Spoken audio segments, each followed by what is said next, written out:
Start my speech, I would like to have everyone close their eyes for a moment and just take a deep breath.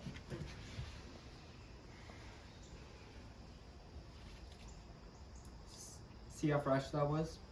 See how easy it was to take that breath? Well, for me and my family, it always hasn't been that easy. Climate change is an urgent issue affecting communities worldwide. New Hampshire is no exception. As we tackle the challenges of climate change, it's crucial to recognize the climate injustices that disproportionately impact certain groups within the state. Climate injustice occurs when the negative impacts of climate change and environmental degradation disproportionately affects marginalized communities, including low-income families, communities of color, and indigenous peoples. In New Hampshire, these injustices manifest in various ways, and understanding them is the first step towards creating a more equitable and resilient future. New Hampshire is known for its natural beauties, whether it is the banks of the Merrimack River, the inspiring heights of the White Mountains, or the sandy shores of Hampton Beach. I am truly proud of my state's environment. However, these cherished landscapes are increasingly getting threatened by climate change. Rising temperatures are more frequent, and severe pattern storms are frequent, and this is becoming a normality. While these changes affect all of our residents, marginalized communities often bear the brunt. For example, low-income families are more likely to live in flood-prone areas, not well-insulated homes, and more likely to experience federal redlining. Without the resources to adapt, they face challenges accessing emergency services, repairing damage, or relocating to safer areas. In essence, the voices of these communities are being silenced, and I won't let that happen. In addition, these same communities have been subjected to systematic inequalities that limit their access to resources. As a result, neighbors with high population densities, those communities are often located near industrial sites and busy highways. And this leads to increased pollution and health risks like asthma or lung cancers. Climate change exacerbates these issues, threatening their health and well-being. From a young age, I got diagnosed with severe asthma as a genetic predisposition of my family. I usually do not talk about this because it makes me feel weak. However, recently I've been able to talk about it more and train myself to better my lung capacity. Unfortunately, for people like my sister, severe asthma may develop into other severe illnesses, such as sleep apnea. It pains me to see her sleeping with an air filter mask on and even sleeping. I remember when I was 6, hearing my sister cough uncontrollably at the dinner table, hearing the cat-like wheezes and struggling effort to breathe. It still churns my stomach to this day. Especially as a child, questioning why my sister needs an air filter mask to sleep made me worry about my future. Will I be able to breathe? Do I need a mask? Do I need to have inhalers with me at all times? Will I be able to breathe?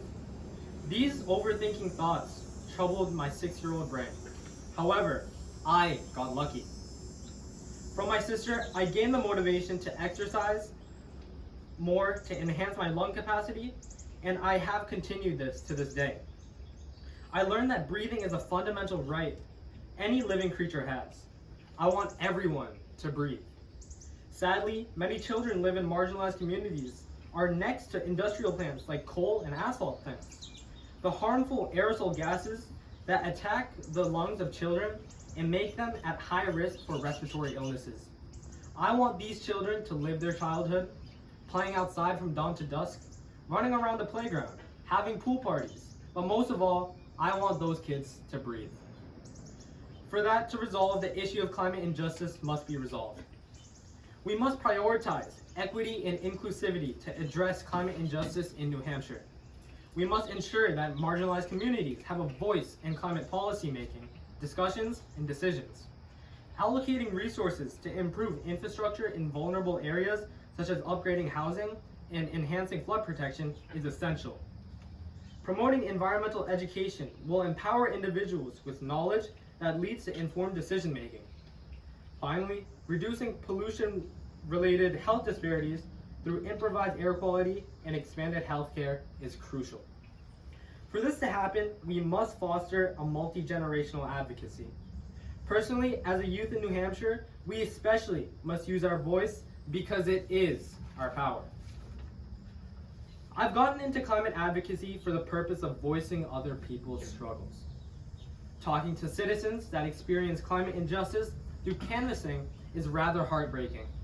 Hearing them vent to me about financial struggle regarding utility costs or targeted racism from job situations, to hearing news of loved ones dying from lung cancer, it motivates me to use my voice to represent others. From organizing rallies in front of the State House, to presenting public health research at conferences, to drafting a House resolution and presenting it in front of the Education Committee in the House of Representatives, I exercise the right that my voice is my power. Testifying in front of those representatives was truly a scary moment.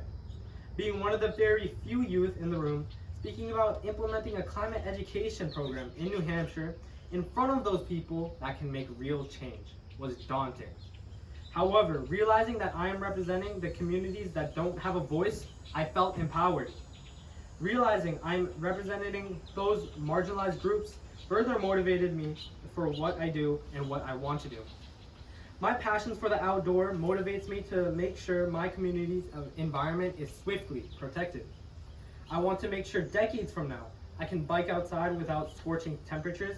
I want to play soccer on a field, not a wetland. The environment has always been a haven to me, and I believe everyone should have the right to fight for their environment. Protecting my love for the outdoors is paramount to my character. The river systems and greenery have always been a safe space, whether it is going on long runs to exercise my lungs and get rid of my asthma, or de-stress from school pressures. It has always been there for me. I guarantee millions like you and I can also count on the environment. It's our turn now. We must fight for those living through environmental injustices and save our planet. It's now my turn to help the struggling little boy from New Hampshire to breathe. I owe it to him, I owe it to his friends, I owe it to his family, and most of all, I owe it to his sister. Thank you so much.